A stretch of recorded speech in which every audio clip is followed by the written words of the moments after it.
Hello दोस्तों, आपका स्वागत है स्टडी विद कैलाश जोशी में। जैसा कि मैं पिछली बार आपके लिए एक इतिहास के मुख्य तत्व पार्ट 1 लेके आया था, तो उसी की कड़ी को हम आगे बढ़ाते हुए आज नया पार्ट लेके आया हूँ। आपसे मैं उम्मीद करता हूँ कि आप वीडियो को पूरा देखेंगे और ध्यान देंगे, ठीक है। तो चलिए आगे डिस्कस करते हैं। अभिनव भारत, जैसा मैं बता रहा हूँ, प्लीज़ अपने दिमाग में आप सुनिए और सोचिए, और आपका ज़्यादा तथ्य मैं आपको ऐसे क्लियर कर दूंगा। ओके। हाँ, क्या कहते हैं, अभिनव भारत की स्थापना 1904 में हुई थी और इसकी स्थापना वीडी सावरकर ने की थी। ये एक गुप्त सभा है, इतना आपने दिमाग में बैठाना है। अभी कभी भी पेपर में आता है अभिनव भारत क्या है, एक गुप्त सभा है। इसकी स्थापना 1904 में हुई थी और इसकी स्थापना किसने की थी, तो आपका आंसर आएगा वीडी सावरकर जी ने की थी।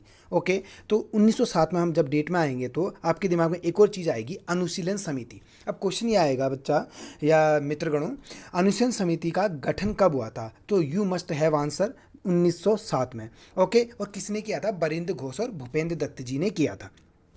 ध्यान देना दोबारा से, अभिनव भारत की स्थापना 1904 में बीडी सावरकर ने की और उसी कड़ी को आगे बढ़ाते हुए अनुशीलन समिति की स्थापना 1907 में बरिंद्र घोष और भूपेंद्र दत्त जी ने की। एक्चुअल में ना, ये अनुशीलन समिति थी जो उसका उद्देश्य, नारा कह सकते हैं हम, ये था खून के बदले खून। ओके। इतने क्वेश्चन जो मैं बोल रहा हूँ पेपर में आने की संभावना यही ज़्यादा रहेंगी। आप सुनिए, आगे को हम चलेंगे। 1909 या 1909 की वो डेट थी जब मदन लाल धिंगरा जी ने लंदन में कर्जन वायली की हत्या की थी। पहला क्वेश्चन आएगा कि कर्जन वायली की हत्या किसने की थी, आपका आंसर आएगा मदन लाल धिंगरा जी ने की थी। और कहाँ की थी, लंदन में की थी। कब की थी, 1909 में की थी। ओके, चलिए आगे बढ़ेंगे। मैडम भिकाजी कामा, ये क्या थी, फारसी महाराष्ट्रियन थी।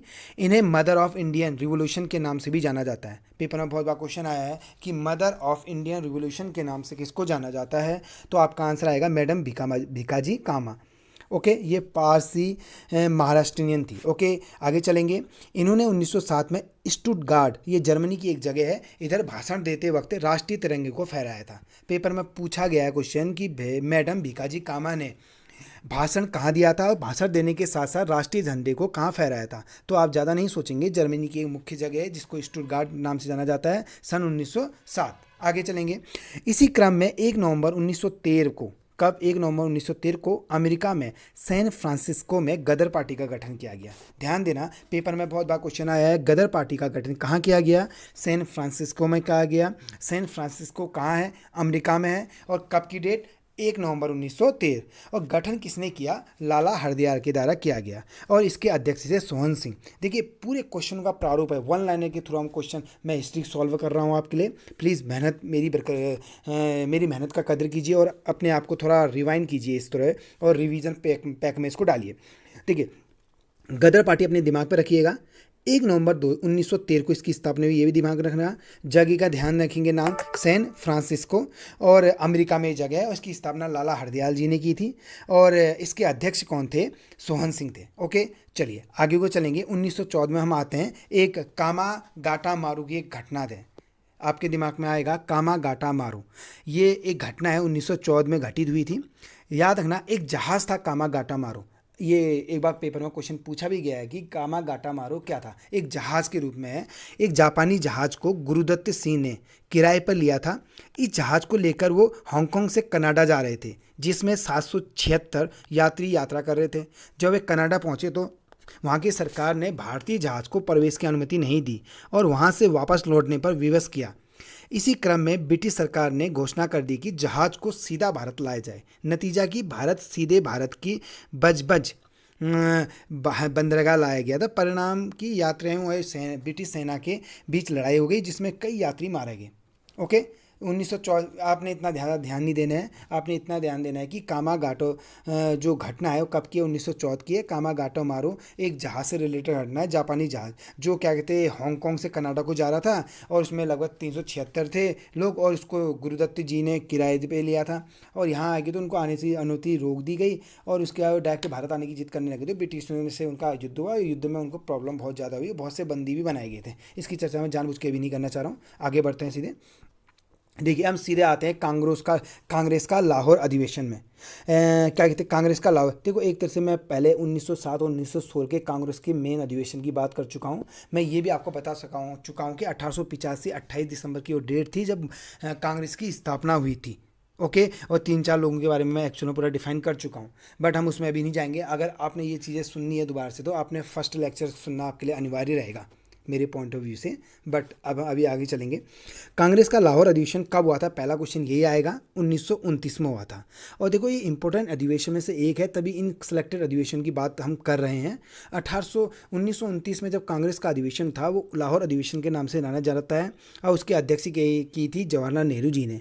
एक्चुअल में इसकी थीम क्या थी, पेपर में यह आएगा, पूर्ण स्वराज की मांग की गई थी इस अधिवेशन में। पेपर का जो प्रारूप रहेगा उसमें क्वेश्चन आएगा कि वो कांग्रेस का वो कौन सा अधिवेशन था जिसमें पूर्ण स्वराज की मांग की गई। आपने कुछ नहीं सोचना है, आपने एक सोचना कहना है कांग्रेस का लाहौर अधिवेशन था और 1929 में ये अधिवेशन हुआ था। इसकी अध्यक्षता जवाहरलाल नेहरू जी ने की थी। ओके।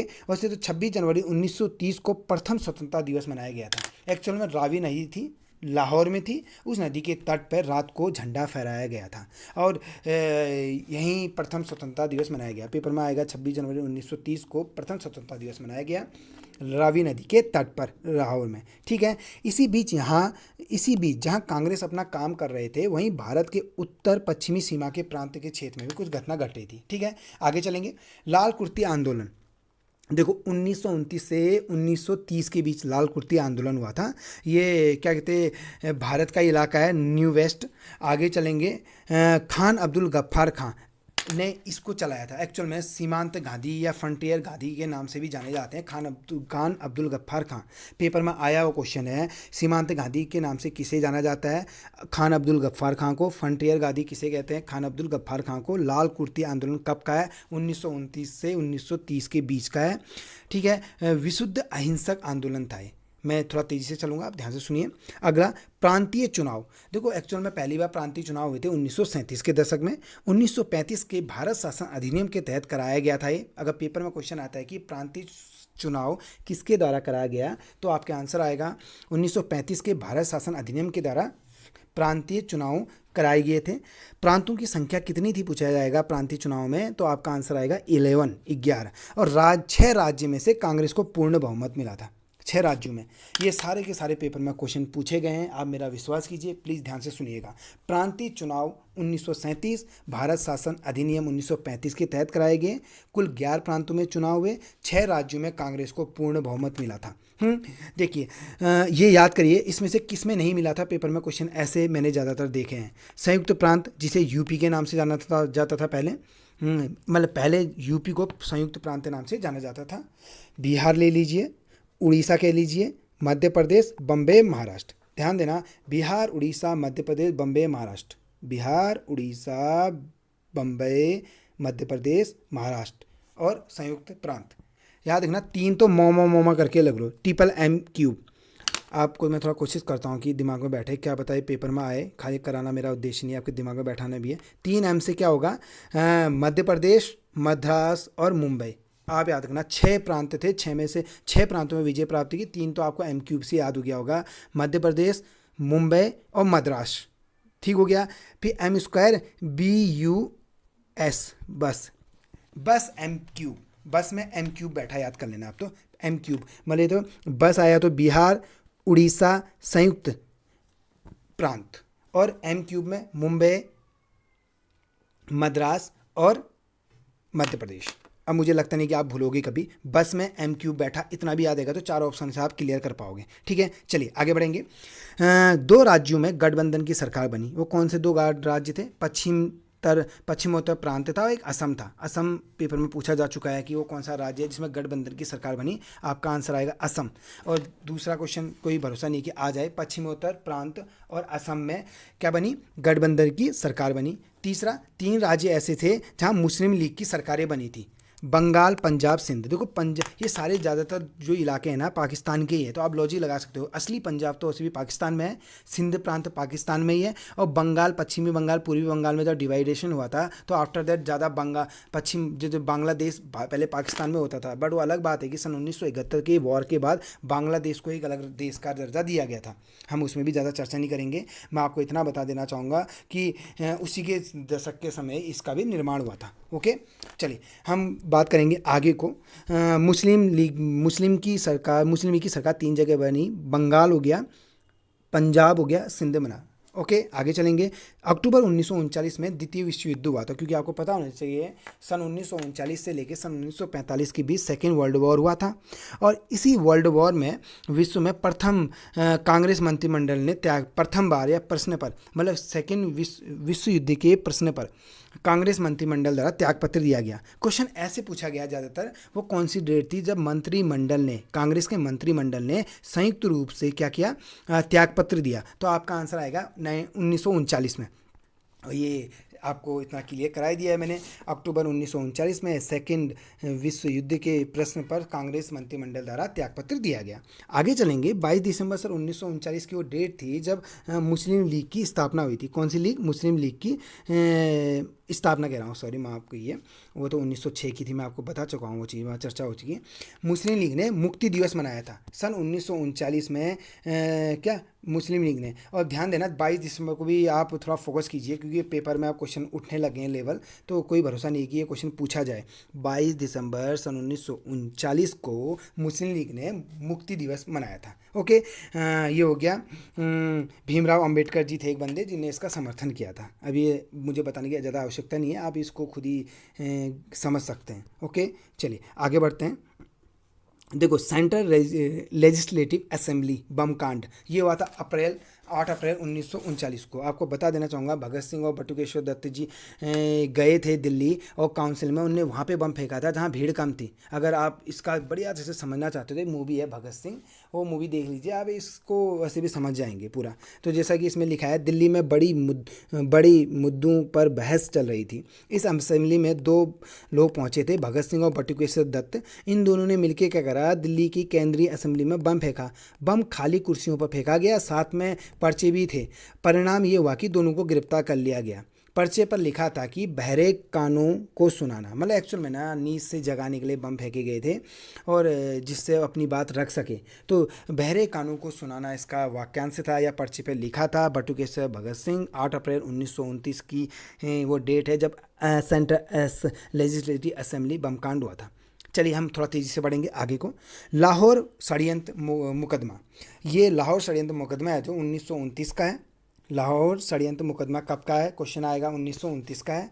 इसके तहत जतिन दास की मृत्यु भूख हड़ताल से 64 दिन के कारण हुई। 64 दिन में, 64 दिन के कारण नहीं, 64 दिन तक जतिन दास भूख हड़ताल पे रहे थे और उनकी मौत हो गई थी। और ये लाहौर षड्यंत्र मुकदमा कब का है आएगा? तो 1929 का है।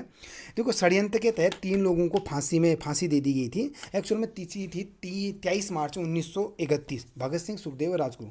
स्टार क्वेश्चन में से एक क्वेश्चन है ये। भगत सिंह, राजगुरु और सुखदेव को फांसी कब हुई? क्वेश्चन पूछा गया है बहुत बार। आपका आंसर आना चाहिए 23 मार्च 1931। 23 मार्च 1931 को भगत सिंह और सुखदेव और राजगुरु को फांसी दे दी गई। ओके, चलिए इस मुहिम को आगे बढ़ाते हैं।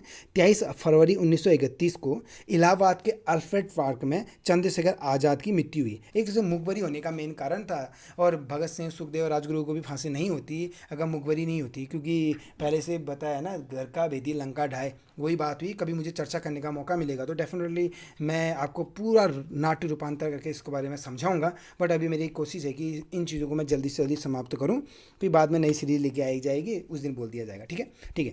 27 फरवरी 1931 इलाहाबाद के अल्फ्रेड पार्क, देखो पेपर में आ सकता है कि अल्फ्रेड पार्क कहाँ है, आपका आंसर आएगा इलाहाबाद, और चंद्रशेखर आज़ाद की मृत्यु हो गई थी। ओके, हाँ, फिर आगे चलेंगे। चटगांव आर्मसी रेड शस्त्रागार लूट कांड बंगाल में हुआ था। ये देखो, सूर्य सेन द्वारा किया गया था। उनको मास्टर दा के नाम से जाना जाता है। पेपर में एक बार क्वेश्चन आया था, इनमें से कौन से वो व्यक्तित्व है जिन्हें मास्टर दा के नाम से जाना जाता है? उनका है सूर्य सेन। ठीक है, 1934 में इनको, वो अलग बात है कि फांसी दे दी गई। घटना कब की है पूछा जाता है। शस्त्रागार लूट कब की घटना है? पेपर में ऐसे आया है क्वेश्चन 1930 में। और चटगांव शस्त्रागार लूट कांड कब का है? क्वेश्चन ऐसे भी आया है। और चटगांव आर्मरी रेड कब का है? ये भी तब भी आया है। सूर्य सेन द्वारा 1930 में इसको अंजाम दिया गया। ये एक्चुअल में बंगाल में पड़ने वाली जगह है। नेहरू रिपोर्ट की बात करेंगे तो नेहरू रिपोर्ट 1928 में बनी थी। साइमन कमीशन के बहिष्कार के बाद भारत सचिव लॉर्ड बर्केनहेड ने चुनौती रखी थी। एक्चुअल में क्या कहा था ना, देखो, चलो अभी रहने दो इन चीज़ों में। मोतीलाल नेहरू के नेतृत्व में 9 सदस्यीय एक कमेटी का गठन किया गया। इसे डोमिनियन स्टेट की मांग की गई इसने। ठीक है, ध्यान देना। थोड़ा सा सुनना, नेहरू रिपोर्ट में मतलब संविधान का पूरा खासा तैयार कर दिया गया था एक तरह से। तो वो अलग बात है कि बाद में उसको हटा दिया गया, क्योंकि भारत के कुछ लोग ऐसे थे जिन्होंने भारत के लोगों को ही, बुद्धिजीवी वर्ग को कार्य नहीं करने दिया। वही ना अंग्रेजों की वो वाली नीति एक तरह से सफल रही, फूट डालो और राज करो वाली। ठीक है, बाद में चर्चा करेंगे। अभी के लिए हम इतना ही करते हैं। आप इसको ध्यान से देखिए और समझिए और रिस्पांस दीजिए, और नेक्स्ट वीडियो में जल्दी दूंगा। अगर आपका रिस्पांस बेहतर होता है तो मेरी कार्य करने की शैली भी उतनी बेहतर होती रहेगी। चलिए, धन्यवाद आप लोगों का।